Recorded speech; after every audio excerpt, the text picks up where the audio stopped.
Hello दोस्तों, मैं आपके रेनू भारती यूट्यूब चैनल में आप सभी का स्वागत करती हूं और आशा करती हूं कि अच्छे होंगे आप लोग। और आज देखिए हमारे भैया और भाभी हमारे घर आए हैं। भैया भैया अरे हैं हमारे भैया AKS भैया। आप लोग अक्सर देखते होंगे हमारे वीडियो में। हमारे बड़े भैया आते हैं हमेशा हमारी लाइव में, हमारे वीडियो में।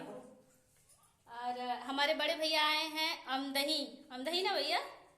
मार्केट कौन सा पड़ता है? अतरौली? हाँ, अहरौला। अहरौला अमदही से। और ये हैं उनकी वाइफ हमारी भाभी जी। और ये हैं लाडले ललता का।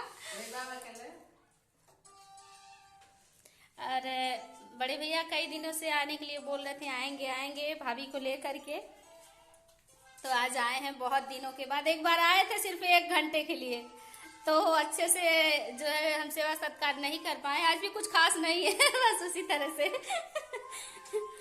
और अभी भैया भाभी जाने के लिए जिद कर रहे थे, तो हम बोले नहीं अभी नहीं जाना है, थोड़ा खा पी लीजिए आप लोग तब जाइए। दोपहर के 1 बज रहे हैं, तो अभी भैया भाभी हैं हमारे घर पे। 1-2 घंटे होंगे, शाम तक लोग जाएंगे। और भाभी कहीं जाती नहीं है, लेकिन हमारी जो है क्या बोलते हैं, वो भाग्य हमारे कि हमारी भाभी हमारे घर है पधारे तो आप लोग ऐसे ही अपनी छोटी बहन रेनू भारती का सपोर्ट करते रहिए। बहुत बहुत धन्यवाद।